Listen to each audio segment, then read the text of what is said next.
I pulled out a quote from your book, and it's a really interesting one. I thought it was really good. It said, at the end of the day, and it came from Fred Smith, I think, at the end of the day, we're all essentially selling trust. Mm-hmm. Tell us more about trust. What does that look like, and how do you do that? Well, Cubby's right. Nothing moves faster than the speed of trust. It's the glue of life.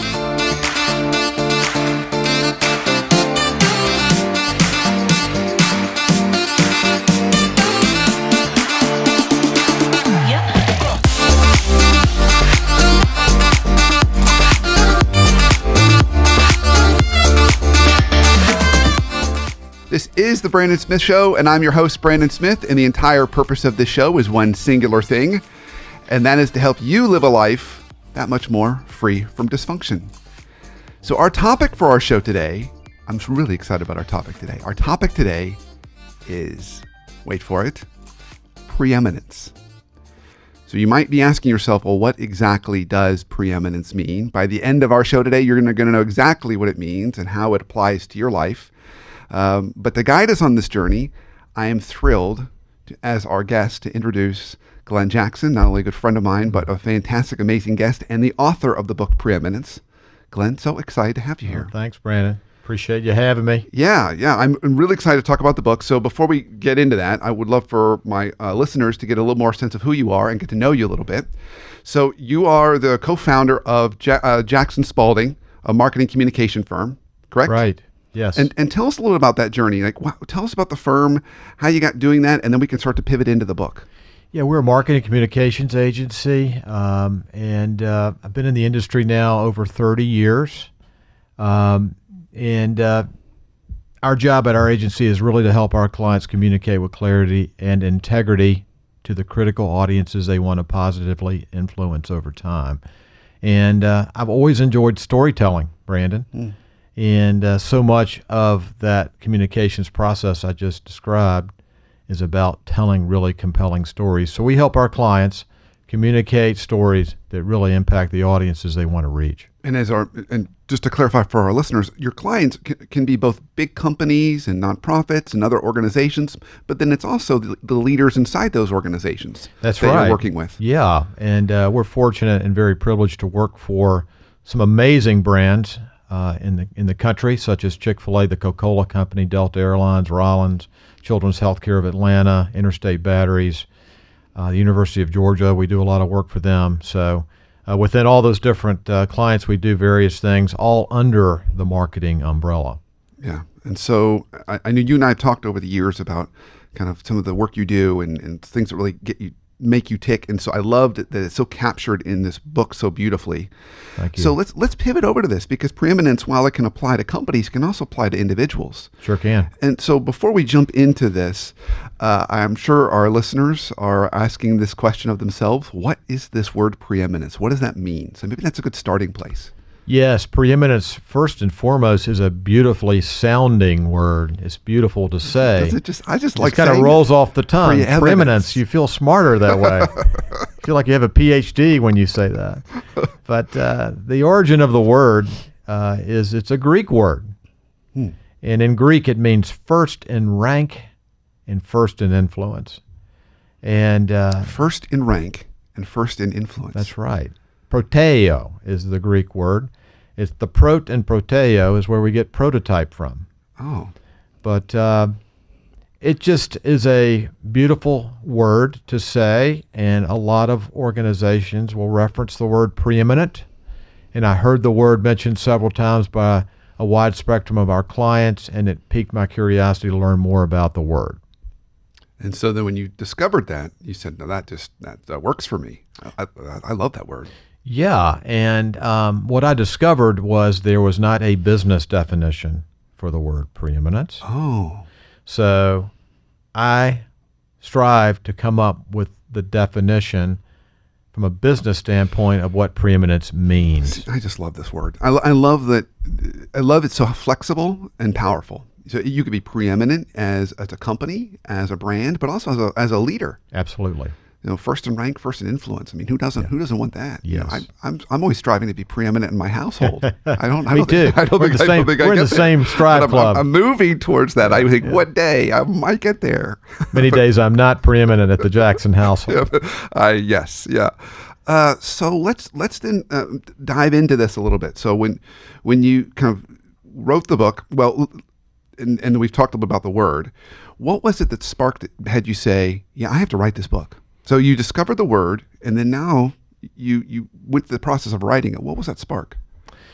I felt called to write the book. I really felt called. And for me, a calling's like little drops of water that keeps dropping out of the faucet, and you can't cut it off. You keep on trying to, but you can't cut it off.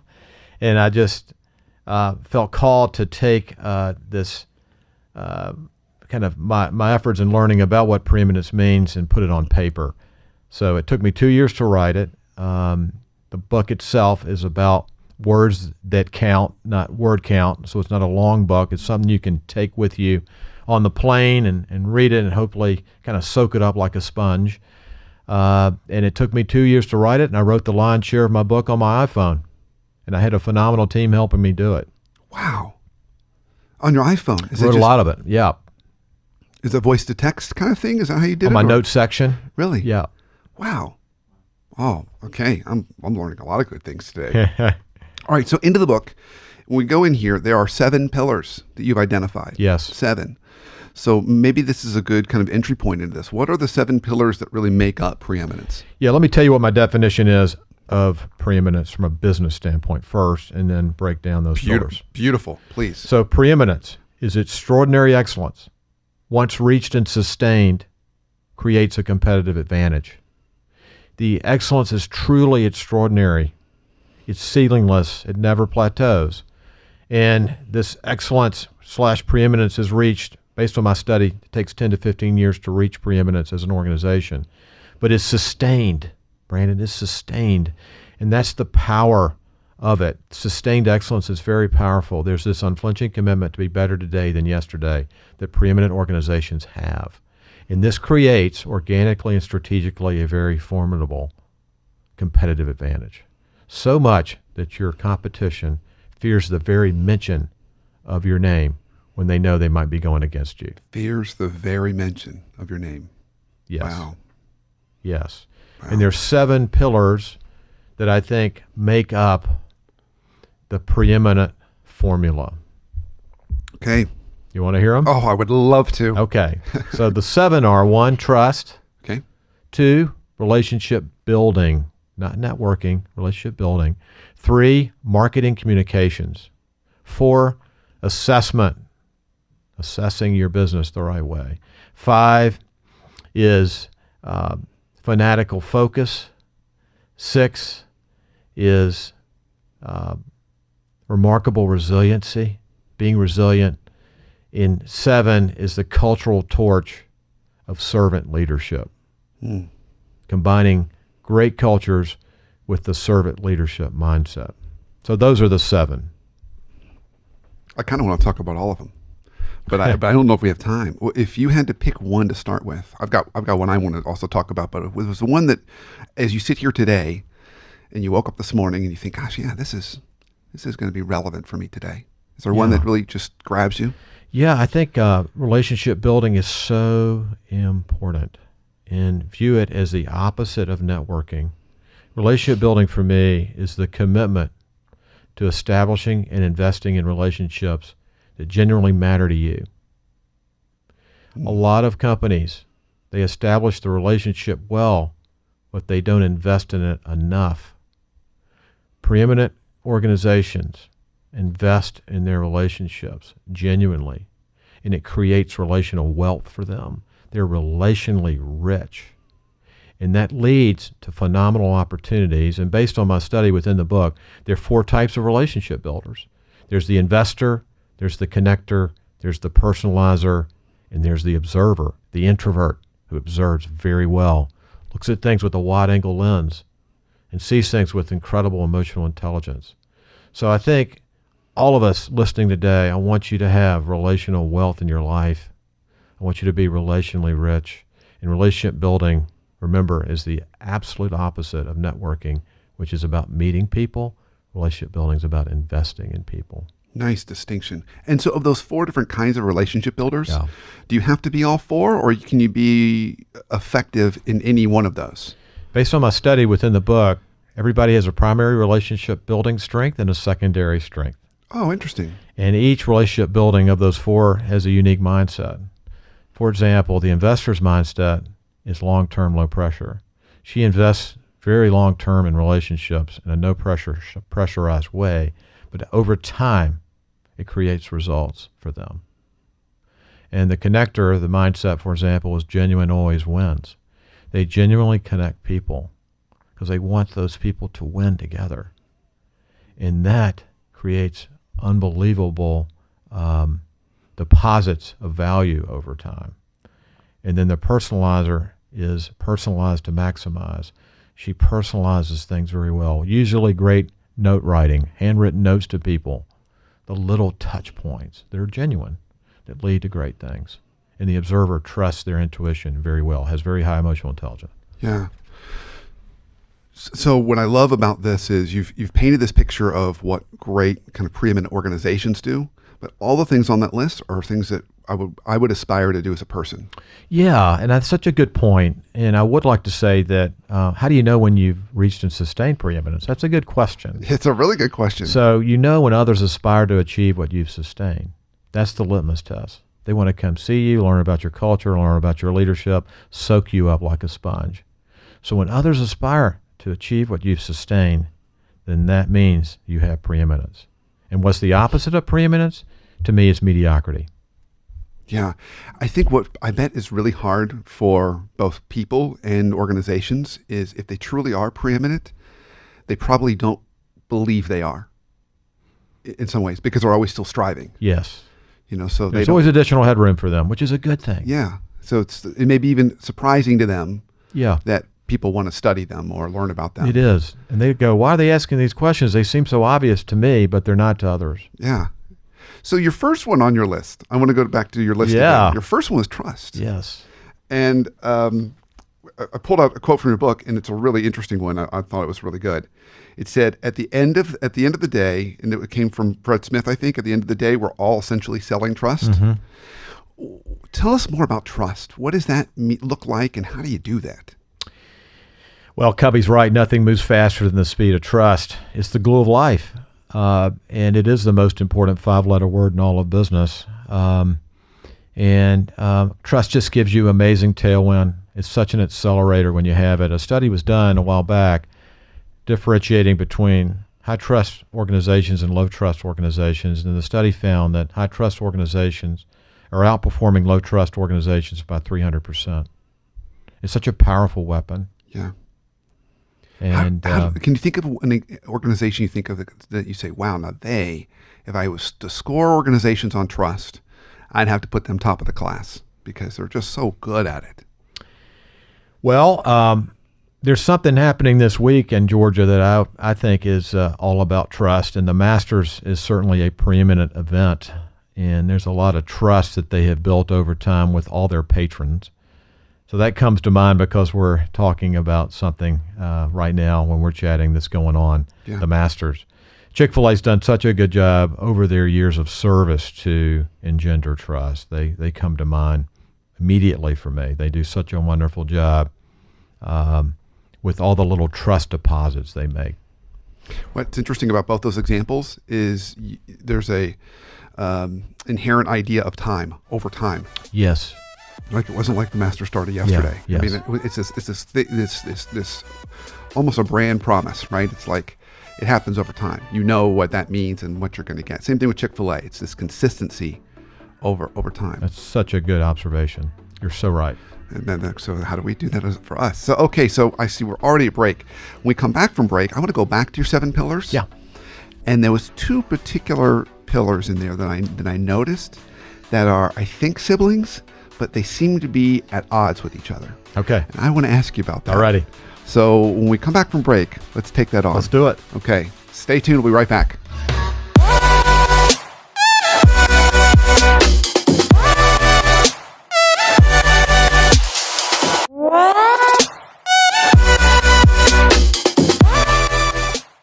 Hey, this is Brandon with your coaching minute for the week. So I've got a tip for you that I put on most of my clients' action plans that you may think it sounds a little crazy. So hear me out. I want you to designate one of your colleagues or coworkers, somebody maybe works in a different department that you, maybe a peer of yours that you don't work with every day. And I want you to intentionally plan on having lunch with one colleague or coworker a month. So all I'm asking for is one lunch a month. And you may say to yourself, Brandon, that's such a waste of time. I don't have time to have lunch with people.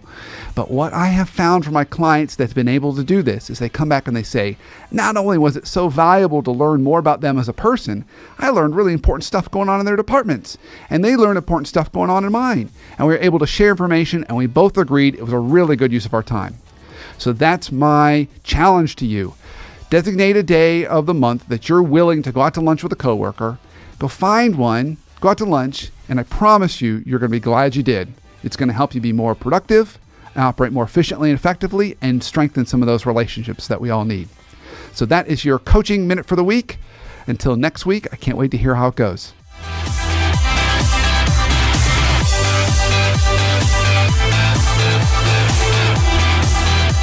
Welcome back to the Brandon Smith Show. Of course, I'm your host, Brandon Smith.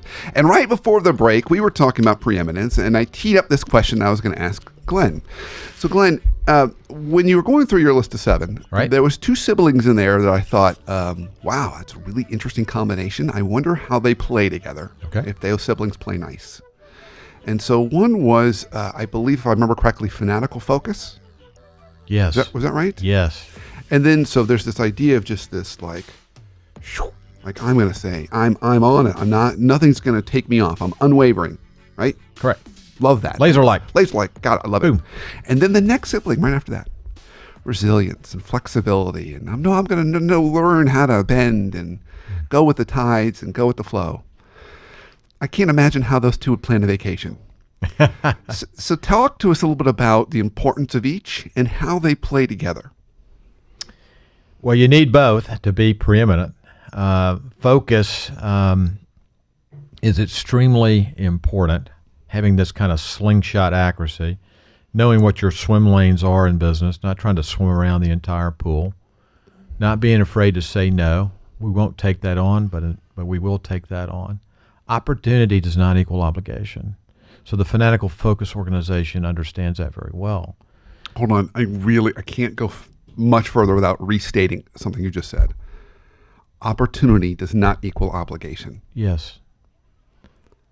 Opportunity does not equal obligation. Correct. I think I need to keep saying that to myself today. Too. I'm saying it basically with you. I'm really talking to myself here. Yeah. Really cool. Yeah. So preeminent leaders and organizations understand that very well. And at the same time, they're in the stamina business. And resiliency is key to that stamina piece. They strive, stretch, strain, and succeed in the competitive arena they're in. So the incredible stamina that they have allows them to navigate life, to go through the trials and tribulations of owning a business and remaining resilient, to not give up, to not wave that proverbial white flag that mediocrity has when you're halfway up that mountain but can keep climbing. So that's how the 2 kind of connect together. And there's some wonderful examples of resiliency in the world. Churchill, bombing of London, his resiliency as a leader. The Invictus poem, a beautiful poem that's in the book. Invictus in Latin means unconquered. And I think that resilient leaders have this Invictus-like mindset. Yeah.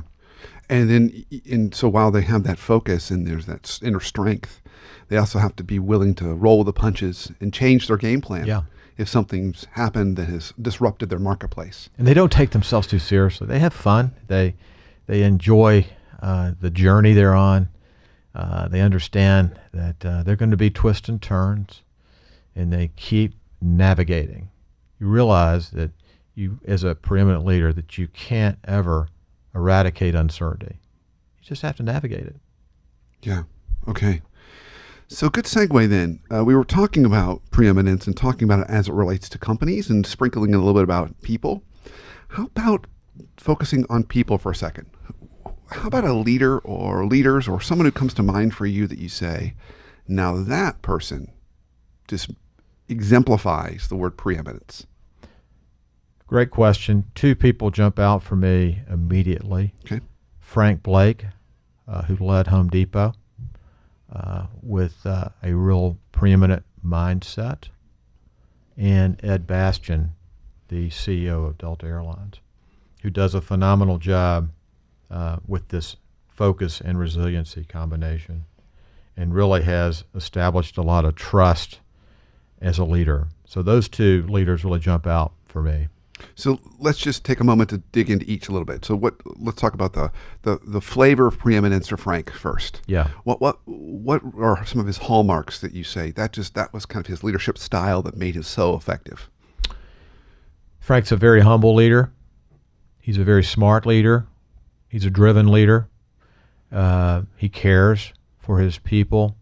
He cared for all the associates at Home Depot. And he was a personalizer in terms of his relationship building skills. He would write handwritten notes every weekend to associates at Home Depot, thanking them for various things they had done. So he's someone who has this unique combination of a big heart and a big head, very smart. And it's wonderful to see that.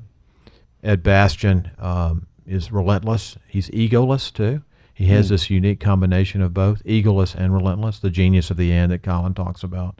Ed has this intense professional willpower and extreme personal humility. He's more workhorse than show horse. Wow. Okay. Interesting. So in many ways, both of those two individuals are similar in some ways. They are. And ironically, Frank is chairing Delta's board now. Oh, interesting. Yeah. Do they seem to see eye to eye on things? Oh, yeah. Yeah. Oh, yeah. Okay. Interesting. I think so. I haven't asked them that, but I'm sure they do. Interesting. Yeah. All right. So we've spent a lot of time today already talking about preeminence. There's so much more in your book. Everyone needs to get a copy of this book. Thank you.